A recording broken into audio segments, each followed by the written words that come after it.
Halo kawan, balik lagi di channel Kesan Horor bersama gua, Brili.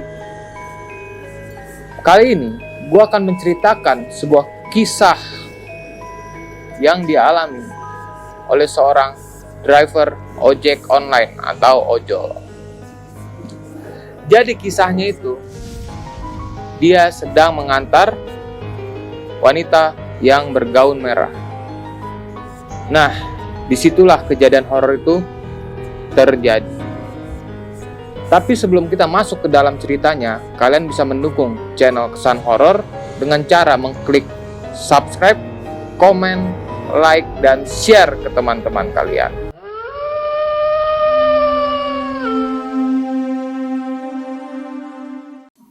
Jadi, driver ojek online ini, sebut saja namanya Pak Yadi.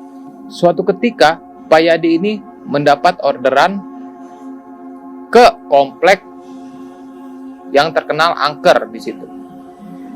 Warga-warga di sekitar situ sih bilang itu komplek berhantu. Jadi komplek ini tuh komplek yang sedang dibangun karena mungkin tidak ada lagi anggarannya. Jadi komplek itu terbengkalai begitu aja. Nah, Pak Yadi dapatlah orderan untuk menjemput seorang penumpang di situ. Masuklah Pak Yadi komplek itu akhirnya. Masuklah Pak Yadi komplek itu dan berhenti di sebuah rumah yang terbengkalai di situ. Di situ Pak Yadi bingung. Kok ada ya orang memesan di rumah terbengkalai ini? Tapi namanya Pak Yadi itu seorang driver ojek online, mau nggak mau dia emang harus menjemput di titik perjemputan.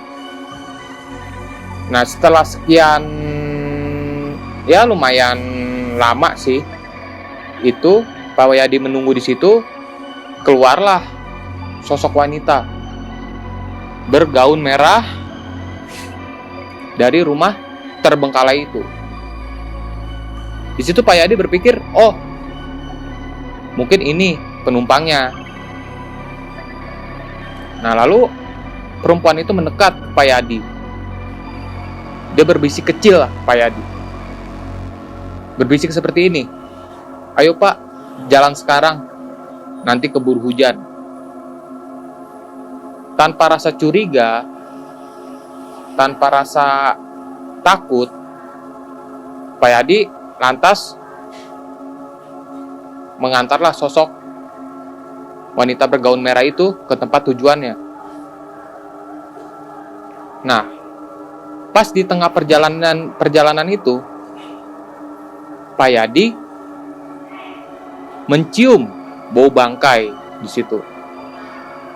Mencium bau bangkai dan wanita itu sesekali tertawa cekikikan di belakang Pak Yadi.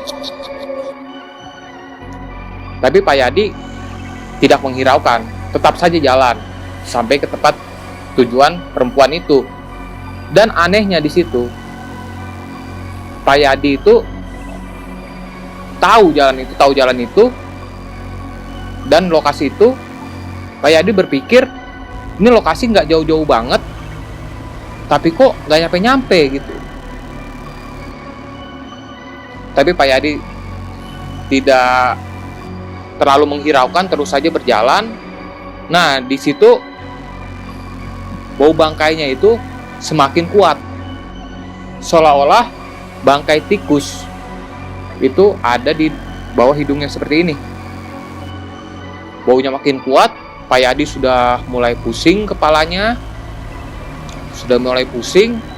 Dan Pak Yadi memberanikan dirilah melihat spion dia.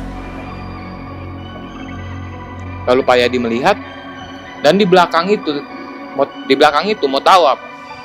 Wanita itu rambutnya panjang sampai menutup juga ke mukanya. Itu yang Pak Yadi lihat di situ. Pas Pak Yadi melihat itu, sontak dia terkejut.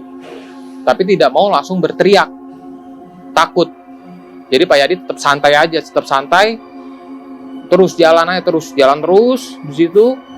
Dan perempuan itu tertawa cekikikan sangat keras di belakang Pak Yadi. Perempuan itu tertawa cekikikan, dan akhirnya Pak Yadi karena tidak kuat, berhentilah Pak Yadi. Pak Yadi berhenti, Pak Yadi turun dari motornya. Lalu Pak Yadi melihat sosok itu dengan full. Yang apa yang dilihat Pak Yadi? Sosok itu sudah tidak lagi menutupi wajahnya dengan rambutnya, tapi sudah terbuka dan wajahnya itu hancur di situ. Wajahnya hancur dan perempuan itu tertawa keras, dan Pak Yadi pingsan lah di situ. Pak Yadi pingsan, lalu nggak lama warga itu membangunkan Pak Yadi lah. Nah, warga itu membangunkan, Pak bangun, Pak bangun. Pak Yadi digituin. Lalu Pak Yadi bangun dan melihat sudah ada warga di situ, sekitar 3 orang lah. Nah, warga itu menanya, Bapak kenapa tidur di sini? Lalu Pak Yadi menceritakanlah apa yang dialaminya itu. Dan warga itu bilang, Pak, ngapain Bapak terima orderan di komplek ini? Karena Pak Yadi emang lagi butuh uang juga untuk keluarganya. Jadi Pak Yadi bilang, ya saya terima karena saya juga lagi butuh uang untuk keluarga saya. Nah, terus warga itu bilang, bukan Bapak aja yang mengalami kejadian seperti ini. Ada juga driver ojol yang mengalami hal kejadian yang sama seperti yang Pak Yadi alami. Tapi di situ Pak Yadi berpikir bahwa apa yang dilihatnya itu, yang dialaminya itu hanya mimpi di dalam pikirannya. Jadi Pak Yadi nggak terlalu ngambil pusing. Udah gitu Pak Yadi pulang. Pak Yadi pulang. Besoknya Pak Yadi dapat lagi orderan di rumah yang tadi lagi. Pak Yadi dapat lagi. Karena Pak Yadi masih berpikir itu mimpi, Pak Yadi ambil lagi. Pak Yadi jalanlah lagi ke situ. Jalan masuk komplek, semakin dalam masuk komplek. Semakin dekat ke titik penjemputan, Pak Yadi mencium bau bangkai yang sama apa yang dia cium waktu semalam. Nah, di situ Pak Yadi langsung berpikir, kok baunya kok sama ya kayak semalam ya, bau bangkainya. Di situ Pak Yadi sudah mulai sadar bahwa apa yang dialami waktu malam itu bukanlah mimpi. Memang beneran. Bergegaslah Pak Yadi langsung putar balik, cancel orderannya,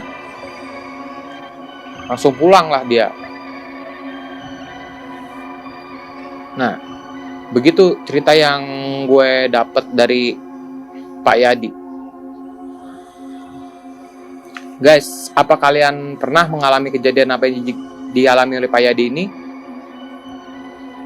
Kalau kalian pernah, kalian tulis di komentar, atau kalian juga bisa membagikan cerita horor kalian. Ceritakan saja di komentar, nanti kami bacakan ceritanya. Oke, terima kasih sudah menonton konten ini. Gua Brili, sampai jumpa di konten selanjutnya.